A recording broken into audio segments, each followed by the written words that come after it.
નમસ્કાર મિત્રો, હું દિવ્યેશ કથિરિયા, પશુધન નિરીક્ષક, મરઘા સેવા કેન્દ્ર વલસાડ. આજરોજ ગુજરાત રાજ્યના પશુપાલન ખાતા દ્વારા ચાલતી હળપતિ સમાજ અને એફઆરએ પટ્ટા ધરાવતા આદિવાસી કુટુંબો માટેની સહાયકારી યોજના વિશેની તમને માહિતી આપવા જઈ રહ્યો છું. મિત્રો, આ યોજના ગુજરાત રાજ્યના પશુપાલન ખાતા દ્વારા ચલાવવામાં આવે છે. આ યોજનાની અંદર કોણ લાભ લઈ શકે, એના ફોર્મ કઈ રીતે ભરી શકાય અને આ યોજના કઈ રીતે ચાલે છે એની સંપૂર્ણ માહિતી આજે હું તમને આપીશ.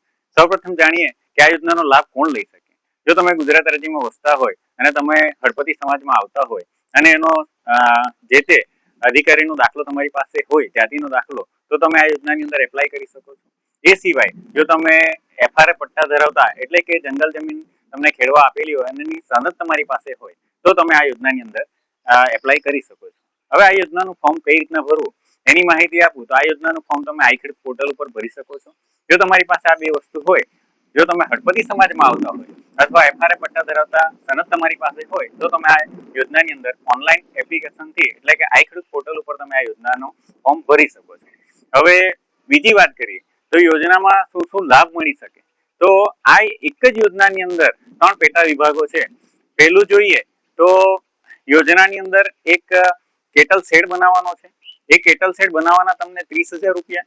એ સિવાય તમને આ યોજનાની અંદર કેટલ શેડની અંદર જો તમે એપ્લાય કર્યું હોય અને એમાં તમને લાભ મળે તો એમાં તમારે કેટલ શેડ બનાવવાના 30,000 રૂપિયા. એ સિવાય 4,000 રૂપિયા તમને ખાંદાણના મળે છે અને 600 રૂપિયા બિયારણ કીટના મળે છે.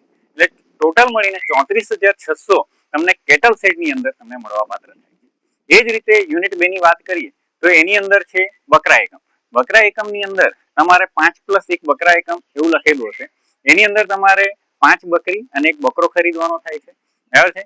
એની અંદર તમને 50,600 ની સહાય મળવા પાત્ર થાય છે. એ જ રીતે યુનિટ 3 ની અંદર જોઈએ તો 10x10 નું મરઘા ફાર્મ બનાવવાનું થાય છે. એની અંદર તમને ટોટલ જોઈએ તો 38,000 સહાય મળવા પાત્ર થાય છે.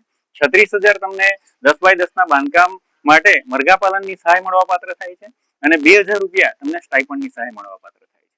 બરાબર છે. એટલે આની અંદર તમને વિસ્તૃત માહિતી આપું તો આ યોજનામાં જે પણ એફઆરએ પટ્ટા ધરાવતા વ્યક્તિ અથવા હળપતિ સમાજનો વ્યક્તિ આની અંદર એપ્લાય કરી શકે છે.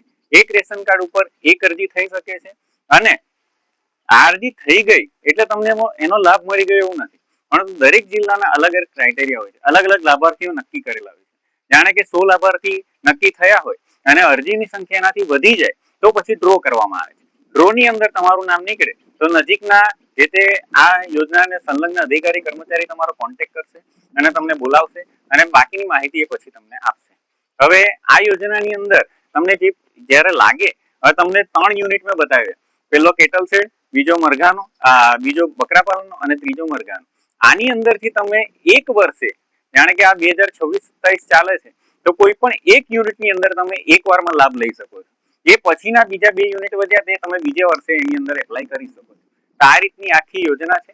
અને બીજી વસ્તુ ખાસ એક જણાવો કે કોઈ પણ યુનિટમાં તમને લાગે, હવે જાણે કે તમે પહેલા વર્ષે કેટલ શેડમાં ભર્યું છે અને એની અંદર તમને લાગ્યું, તો કેટલ શેડની અંદર એવું નથી કે બકરા એકમમાં લાગ્યું કે પછી મરઘા એકમમાં લાગ્યું. એવું નથી કે તમને પહેલા પૈસા મળી જાય.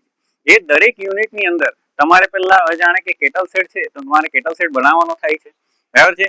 એ કેટલ શેડ બની ગયો એના ટોટલી તમારે આધાર પુરાવો એટલે કે જીપીએસ ટેગ વાળા ફોટા તમારે રજૂ કરવાના થાય છે. જે તે કર્મચારી અધિકારી તમારા ઘરે આવે છે, ઓનલાઈન એના ફોટા ચડાવે છે. બરાબર છે. એ રીતે જે કેટલ શેડ તમારો તૈયાર થાય એનું જે ટોટલ કોસ્ટિંગ હોય એના ટોટલી બિલો તમારે જે તે કચેરીમાં રજૂ કરવાના થાય છે. એ પછી તમારા પૈસા જમા થાય. એ જ રીતે બકરા પાલનની અંદર એવું નથી કે 5 બકરી અને 1 બકરો ખરીદી લીધો એટલે તમારું બિલ પાસ થઈ જાય, એવું નથી. 5 બકરી અને 1 બકરો ખરીદો, જે તે અધિકારી કર્મચારી ગણ આવે એની સામે વેપારીની સામે તમારે એ બકરા ખરીદવાના હોય છે. એ બકરા ખરીદાય જાય એના રહેવા માટે તમારે એક માટડો બનાવવાનો હોય છે. જે તે પશુ ચિકિત્સકની સલાહ મુજબ તમારે દવા ખરીદી કરવાની હોય છે. જે બકરા પાલનને લગતા જે સાધનો હોય તે તમારે ખરીદવાના હોય છે. એનો ચારો ખરીદવાનો હોય છે.